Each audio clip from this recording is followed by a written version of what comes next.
Hello, I'm Mr. Natural from Mr. Natural's Music School, and welcome. Today I'm going to show you how to number the staff so you can learn to read music.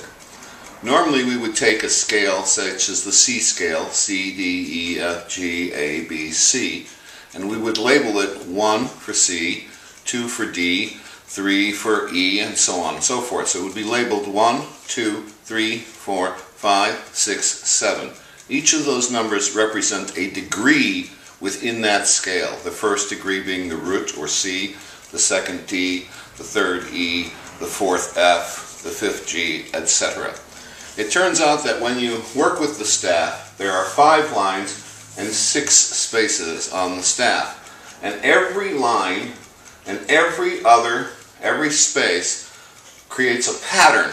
And the pattern that's created is this pattern here, which I call the magic wheel. And the magic wheel is kind of like a decoder. And you'll notice that the pattern goes 1, 3, 5, 7, first the odd numbers, then 2, 4, and 6. Backwards, this would be 1, 6, 4, 2, 7, 5, 3, 1.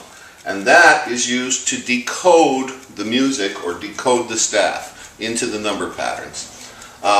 This wheel is the circle of thirds, and the circle of thirds is also used for describing the spelling for every chord in the diatonic scale that we know of. Also, every other number, 1, 5, 2, 6, etc., is the circle of fifths, which is another concept that will be used in harmony.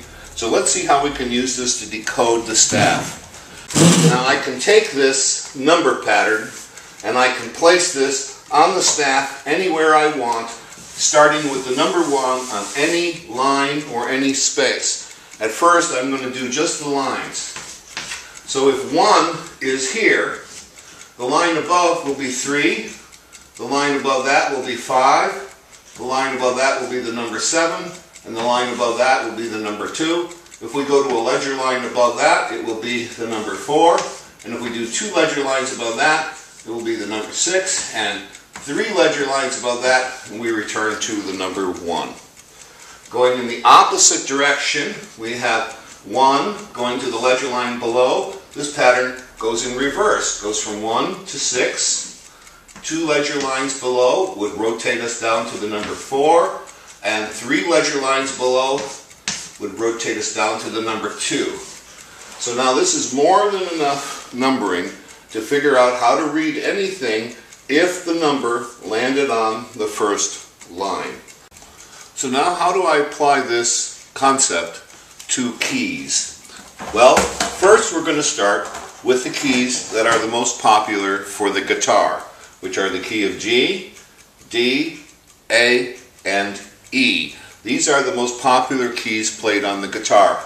And all of them have one thing in common: they all use sharps in their key signature to show us where the number 1 is. Now in this concept, the sharp on the right is always the number 7. So if I know where any number on any of these staffs are, I can use this wheel to generate the rest of the number pattern that I need in order to read music.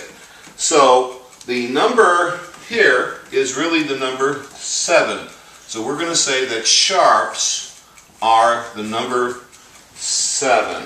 And now, if I know that this sharp here is on this top line, that this top line is now the number 7, I can now apply this wheel rotating forward or backwards to number the staff for the key of G. Coming down to this line here would be the number 5. Coming back to the next line would be the number 3. Coming back to the next line would be the number 1. So right here, that is where the G is at. Right there. So that line now becomes my number 1 in the key of G. And if I go further down here, that would be 6. Now this is only true for the treble clef. If I had the bass clef or I had the viola clef, this sharp would be in a different location, but it would still be the number 7, and we'll show you that in the future. Right now, let's look at the number, the D. For the D, we have 2 sharps, and this sharp here is on this space, which means that this space right here must be the number 7, because the last sharp is always the number 7. So now 7 up to the next one would be a 2. 2 goes up to 4, so that space is 4. Going from 7 down, we have 5, 3, and right here is a number 1. So at the very bottom here, under the staff, the first space below the staff is where the number 1 would be in the key of D, and then we'd have 3, 5, 7, 2, 4, and we could label all those. And as we've shown you already, we use the sharp to find out where the number 7 is. And in this case, this line right here is where the sharp is, so that is the number 7. So if that's 7, then this line, the next line down is 5, the next line down is 3, and this line right here then now becomes the number 1. And this note here would now be the note 1. And if I put the number 1 in front of it, that'll give me my coordination.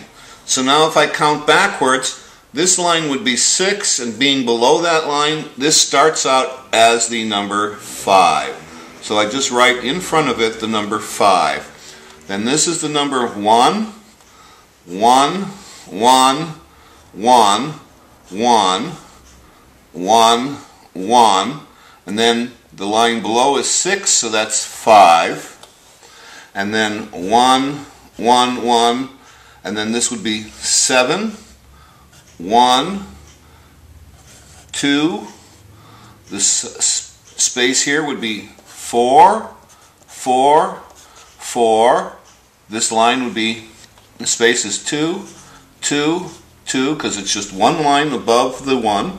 One line below would be 7, 7, down here to 5, 5, 5, 5, 5, 5, 6, 7, 1, 3, 1. We know the piece is in the key of G because the sharp points to the number 7. It tells us that this line right here is the number 1, and we can confirm this key signature by looking at the last note, because most music ends on the number 1. And if indeed we ended here on the number 1 on the G, then the key signature has been confirmed and we've labeled this correctly. If this, however, winds up on the number 6 or on the number 2, then it is not major, it's minor, and sharing the same key signature with the minor. Now let's take a look quickly at another song.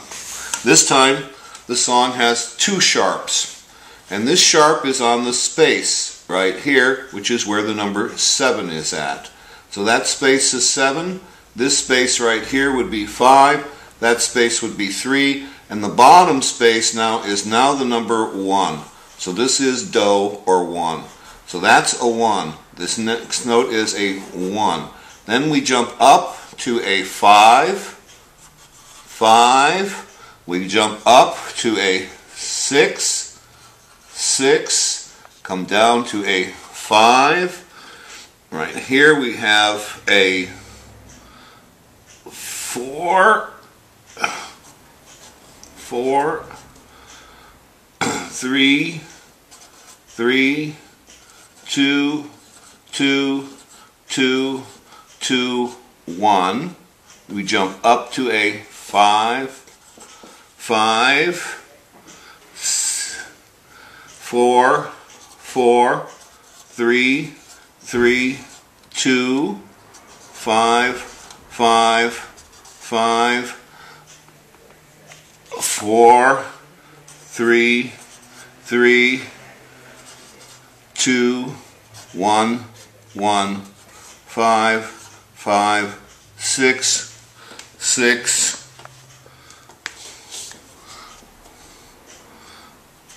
5, 4, 4, 3, 3, 2, 2, 1.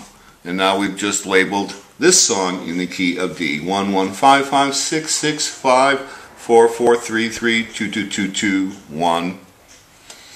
And again, we look at the key signature, we confirm that it lands on the number 1 in the key of D, so this confirms that this is the major key signature and not the minor key signature.